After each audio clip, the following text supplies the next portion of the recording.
Oh, I'm getting nervous. The camera back on, y'all. The camera back on. I'm getting nervous because your girl about to do a story time. For one, it's been so long. Oh, let me turn the heat down just in case y'all can't hear me. It's been so long since we filmed a video, just because life done took us on a fucking roller coaster. Excuse my French. So yeah, it's been crazy, but I got y'all with a story time. It's not a happy story time, but it's a story time. Just get your food, get your popcorn, and yeah, I guess listen. But now that we are here, let me get comfortable. And y'all, to be honest, I don't even know where to start. Let me just look at the dates and figure out some things before once again we get started. Oh, I do need a little bit of heat, y'all, because it's cold here in Pennsylvania. So we're gonna do that. Y'all, I'm just trying to get like a time stamp for y'all so y'all know and y'all could be there with me. You get me? Let's see. I am going to insert pictures and videos just like we did with the, what was that? Our worst Vegas trip story time. If you haven't seen it, go watch it because it was crazy. Today we have a story time about my ectopic pregnancy. Something that I really don't talk about just because, you know, a girl was in her feelings for a little bit. That's besides the point. Let's get started. So I want to say, let's backtrack to September. We're going to live these months together, okay? September, I want to say the 13th, because the day prior, we had got lit. And when I say we, I mean me. Yeah, so fast forward to like the end of September, you know, your girl getting the cramps and all of that. I just think like, oh yeah, that's nothing, you know, a girl's cycle gonna come, blah, blah, blah, blah. Yo, here come October the 1st, and I had went to, where did I go? I went to Patients First because I had like this big rash, and usually I don't get rashes. Like if I'm allergic to something, my lips are gonna get hives around it, shit like that. I never like had no rash that was like on my skin all crazy. I'm gonna show y'all a picture, a video, whatever. So the only thing that I could think that I ate that was like maybe like tropical was like the mangoes. And before I thought I was allergic to mangoes, excuse me, before I thought I was allergic to mangoes, but I'm not. I'm allergic to pineapples. So that just like threw me for a loop, because I'm like, I can't think of anything that I would have ate that's gonna cause me to have this rash. So when you go to the Patients First, they ask you like the basics, like if you smoke, blah blah blah blah, your height, your weight, and when your period was, or the last day of your period, or something like that. And I told her the last day, and then I'm like, and I'm supposed to get it, I was supposed to get my period yesterday or something like that. And they were like, okay, do you want us to do a pregnancy test, blah blah blah blah blah. And I'm like, yeah, that'd be cool, you know, just to get that out the way. So because I know I'm not, like, I know that I'm not pregnant, so yeah, we can do that. And I was getting checked for my rash, yo. So I'm waiting. I think I waited like 3 hours, yo. It was like 3 hours long just in the back waiting. But I ain't really care. I was just cold. They ain't have no blankets or nothing. So, y'all, when I say the lady had came in or whatever, right? She came in and they was like checking the rash or whatever, trying to see like what was going on. And then this other lady came in, y'all. And then she was like, so you're allergic to such and such and such and such. And I'm like, yeah, that's correct, blah, blah, blah, blah. And she like, oh, okay. And, you know, were you planning to have a child? And that right there threw me for a fucking loop, bitch. Because I'm not planning on having no kids no time soon. Yes, I may have baby fever, but your girl don't want no kids. I'm about to be the rich bougie auntie. So I'm like, no, why? She's like, because your pregnancy test came back positive. And at that point, y'all, I swear to God, I stopped in my tracks of thinking, like, I'm just stuck, like, excuse me, come again, like, you said what? So she's like, yeah, you're pregnant. And then it's like, I didn't even want to be pregnant. So what do you mean? But I was grateful or whatever, because, you know, babies are blessings. So I'm like, all right, I go out of there or whatever. Mind you, let me go back. My sister at this time, like, I was on FaceTime and she was like, yeah, you're pregnant, belly. And I'm like, girl, I'm not pregnant. And somebody, I think I was like sick like a week or two prior to her saying you're pregnant, belly. And somebody else was like, well, are you sure you're not pregnant? And I'm like, can y'all stop putting that in the air? Like, no, I'm not pregnant. Your girl is not pregnant. I still want to be out here having fun, drinking, you know, turning up. This was October the 1st. I took this screenshot at 2:22, which is crazy.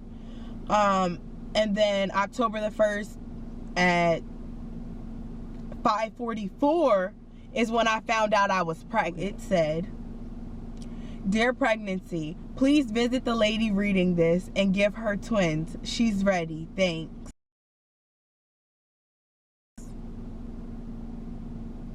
And I looked at that and I said, why do I keep seeing all of this pregnancy stuff? I'm not pregnant. Get this off of here. And then for me to go to the doctors and then they tell me that I was pregnant. Anyway, it's so crazy. So then we going through the weeks or whatever. Your girl make it to, I think I was 6 weeks. And I'm like, all right, at the 6-week mark, I'm gonna start, you know, making my appointments. But I already had like other appointments through Morningstar. I just didn't have an OBGYN. If the ladies know, then they know. You know what I'm saying? I'm not about to elaborate on all of that.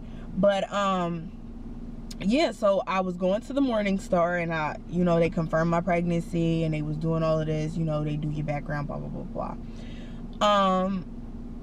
And then at my 6-week appointment, you know, I'm like calling, making my appointments for the OBGYNs.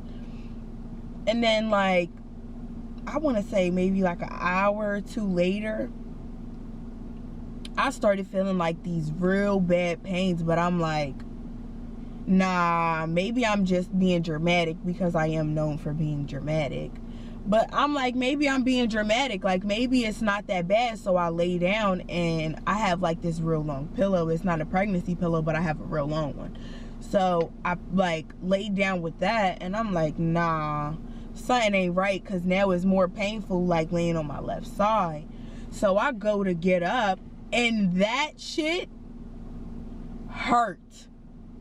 Like, that pain, I never want to experience that shit ever again. Like, I know that day my neighbors probably thought someone was getting killed. Like, I was screaming to the top of my lungs, home alone, and my mom and them was at work. So I call her like, Mom, I think something's wrong. I'm crying to my brother. I'm like, come get me. Like, something is wrong. Take me to the hospital. They ready to call the ambulance. I'm like, I do not want to get in the ambulance because they just be taxing. And if I can get in a car, I'm going to get in a car. If it's not, I mean, it was a dire emergency, but it wasn't like out of control. So I got my ass in the car. And my mom took me to the hospital. Y'all, I get to the hospital and mind you, I'm thinking, well, my only thought at the beginning of my pregnancy, like when I was going to Morningstar and she was like discussing, you know, you can have a miscarriage and blah blah blah blah, all the shit that they explain to you, I'm like, yeah, I understand, because in reality God has a plan for you. You know what I'm saying? You may not know the plan and you may try and rush the plan, but it's always gonna crash in the end. You get me? So I'm like, yeah, I already understand. Like, I know God has a plan for everyone. If it's not meant to be, it won't be. And the lady's like, I'm glad you understand that, because not a lot of people do. Now, being as though I said that, that's not meaning like I still didn't care or like feel sad about what I was going through, because a bitch was hurt. Like, what the hell? I did not expect to go through that. So I'm sitting in a wheelchair, and I think we waited in the waiting area for like, I want to say like 2-3 hours, maybe 4 hours. But I was cool because I was like in the wheelchair. I had brought my own blanket because a girl was prepared. If I'm going to sit there and wait, I need to bring my own stuff. I get there, they check me in, they're doing the emergency ultrasounds. They did the one that they do on your stomach, and then the vaginal one. That shit, the vaginal one hurt like a bitch. I think that made the pain like 10 times worse because my pain did go away for a second. But boy, when they did that motherfucking ultrasound, did it come back, and it was not going away that time. It was like, it striked again, but worse. So when you're pregnant, you can't have like all the drugs they would give a person that wasn't pregnant. So only thing I could take was like Tylenol. I didn't even care. Like, get me a pill and get this pain out of here. Like, it hurt so bad. And they were like, the worst case scenario, you know, it could be a miscarriage. And then they were like, another worst case scenario, it could be an ectopic pregnancy. And at the time when I was going to Morningstar, they had mentioned like it could be like it's early stages, so you never know if it could turn out to be an ectopic pregnancy, basically. So she gave me a brochure I had but never read. It's crazy, like I never read it. So when he said that, he's like basically giving me the rundown of when like an ectopic pregnancy is basically when the baby is stuck in your fallopian tube. So when they came in, they were basically telling me like all my options, and the only thing I was concerned about was I staying overnight? Am I staying overnight? And they're like, maybe you can leave like early in the morning or maybe like midnight, but we're not sure yet. Nobody knew. So I'm like, all right, that's fine. And now my nerves is like kicking up. I don't know what's going to happen from here. I just know like it could be an ectopic pregnancy. You know what I'm saying? So they're getting all my insurance information. They're checking that out. And as they run like the tests and stuff, the guy, he was so sweet. He came back. He wanted to be the one to deliver the message to me that it was an ectopic pregnancy. And at that time when he delivered it to me, I was broken. Like, I was broken. Like, I didn't want that to happen, but it did. And it just wasn't my timing. But I literally was broken, and my mom is sitting in there with me, and I just did not want to cry. Like, I didn't want to let it out. Like, I was really hurt. And then the pain on top of that, yo, I started busting out in tears. I was so sad. And then tried to change the subject because I just didn't want to talk about it no more because I just was so sad. So the other lady comes in, and she's basically explaining to me my two options. Option A was to take a pill that would get rid of the ectopic pregnancy, wouldn't get rid of the pain, and I would still have the chances of my fallopian tube rupturing, and I could have died from it. Option B would have been to do a surgery and remove my fallopian tube and the baby altogether. So at that point, I'm just like, girl, please do not tell me about no option A, because that leads to death. I mean, option B leads to death too, but yo, I prayed. And everybody that was around me at that time prayed for me, and I was just so thankful because I was so scared. I never been put under. I never was under no anesthesia. I never was with no needles, no none of that. Like, it was a scary ass process for me. So when I told them, I'm like, I'll just go ahead and do the surgery. Like, I want to do it now. Like, the pain was terrible. On a scale from 1 to 10, it was probably a 15. Like, I said, I want to do the surgery now. They're like, okay, well, we have to do, y'all, if I keep looking over, it's because there's traffic going back and forth. But, yeah, I'm like, I want to do the surgery now. And they're like, well, we have to run a COVID test on you. That takes about an hour or two. And I'm like, all right, whatever. I didn't care. Like, do whatever you got to do and get me in this surgery and get this shit over with, because I do not want to go through this pain anymore. So we signed away or whatever, because they had came back, and was like, okay, you want to do the surgery. They explained the process. Another guy came in and he explained the process, and I'm just signing my life away at this point for them to do this surgery. And y'all, it was like there was no going back. It was no going back, and I wouldn't go back if I could till this day to change anything, because that shit literally made me stronger and like changed my view on a lot of shit.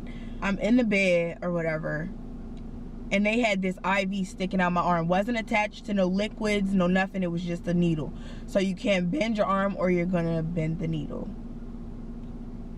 So I'm laying all weird. I'm trying to go to sleep because I'm in pain. It was just terrible. They finally woke me up. It was like maybe like 12 in the morning, 1 in the morning. Like, at that point when they told me, all right, Amara, we're ready for surgery, I was so scared. I didn't know what to think.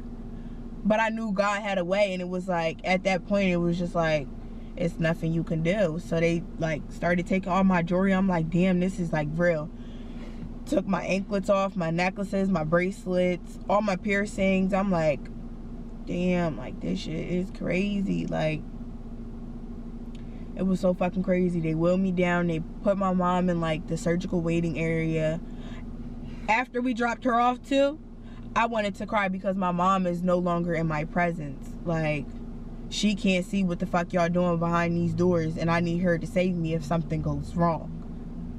But yeah, she went to sleep in the waiting area or whatever. I'm in the surgery operation room, and all I remember is this lady. She came to me and she was introducing herself as the anesthesiologist. I think that's how you say it. And she was basically like saying she's gonna put the mask over my face and for me to breathe. Y'all, when I say I was out, like, I don't even remember anything. Like, I just remember me trying to breathe with the mask on because I never felt that shit on my face before, and I was just out like a light. And then I remember after surgery being woken up by this lady like yelling at me, telling me to breathe, because I guess I wasn't like breathing, and so my heart rate was dropping. And so I would like breathe, but I'm like so far out of it because I'm still on anesthesia. I like breathe like, and then I go back to sleep because I was just so done. Like, I was done. So I go back to sleep and I hear her do it again, like, breathe, and I'm like,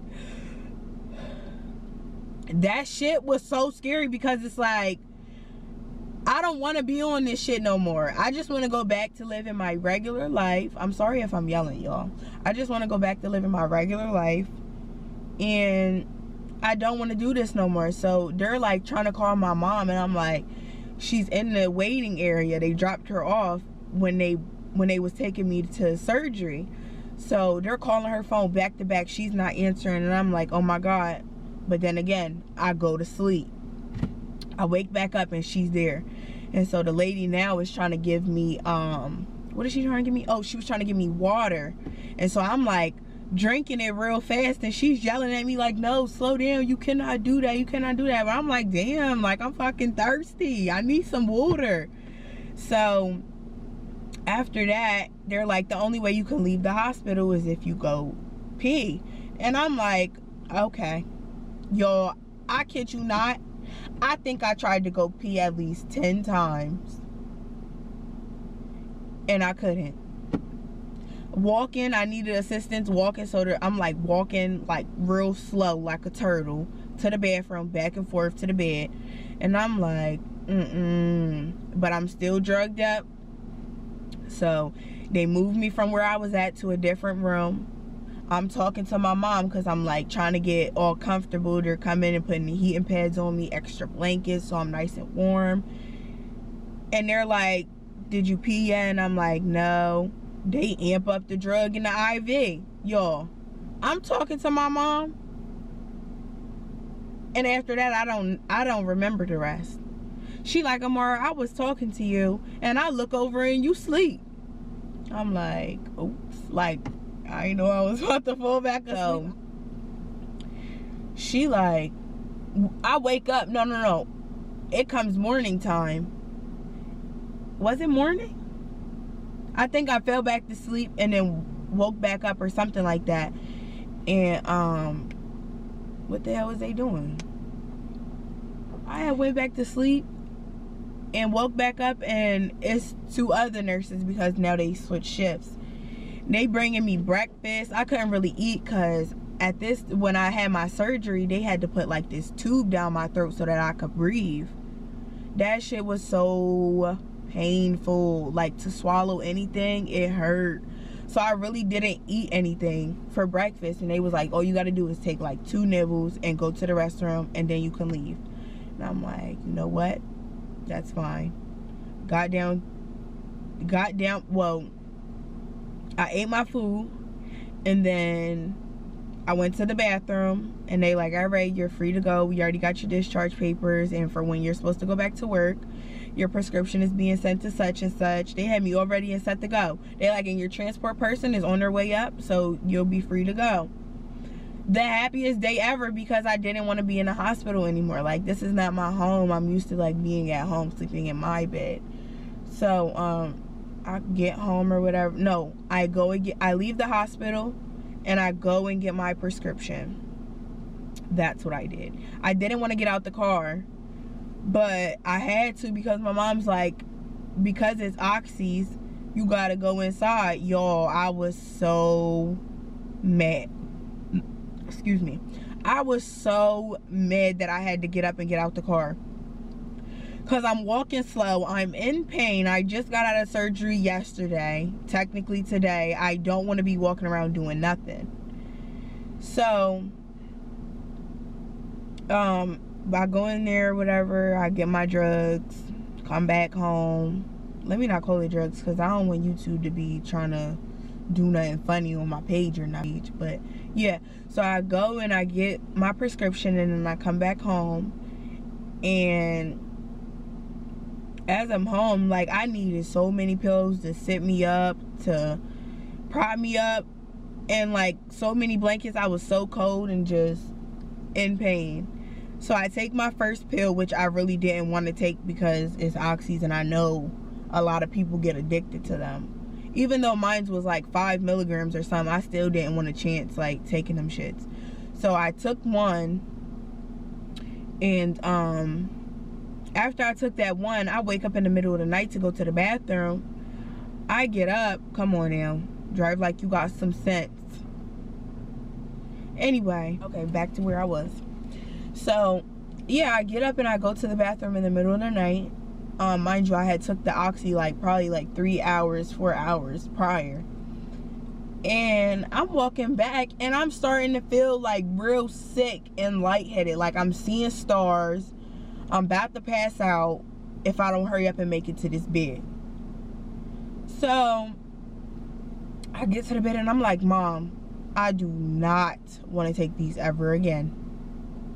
So that one and only one that I took was the only one that I had. I'm never taking them shits again. Do not even tell me. So anyway, my surgery, they put 3 incisions in me. One on my left side of my stomach, one on my right side of my stomach, and one in my belly button. Of course, I'll put the pictures in there.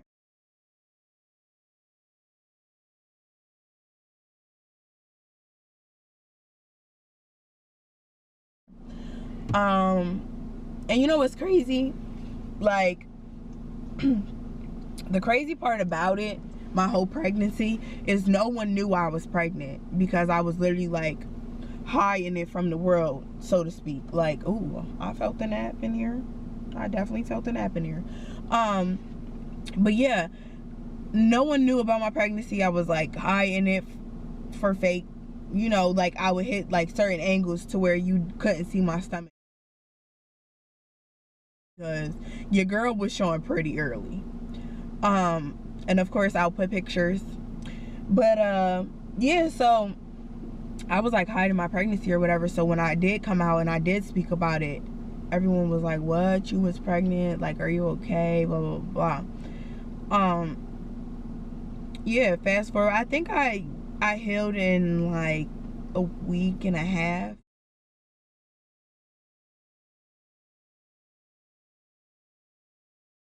I think. Like, I could start doing everything on my own within a week and a half. Like, I still needed help getting up out of the bed or like laying down in bed because like the pain, it hurt.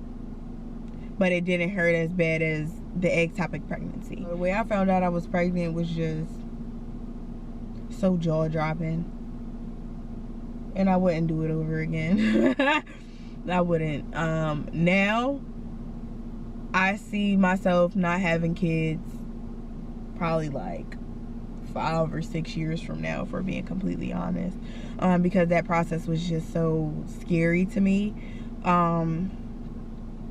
And so like depressing, so to speak. At that time I just felt like real lonely, even though I did have people around me that supported me and wanted to make sure that I was okay and things like that. But when you're depressed, you know, you go through feelings like that, and it is okay to feel how you feel. I feel like this was like a quick story time, but it's okay. It's okay. It's okay. But anyway, you know what I'm saying? We're gonna have more story times coming, more challenges coming, more whatever y'all want to see coming. You get what I'm saying? Just comment down below what y'all want to see. And yeah, we're gonna get into it. But don't forget to like, comment, and subscribe, and click the bell wherever it's at on the screen, so that y'all can be updated for more videos. And I'm tired of all these people looking at me because I'm recording in my car. Mind your business. Okay? But y'all, I will catch y'all when I catch y'all, and we shall be back real soon.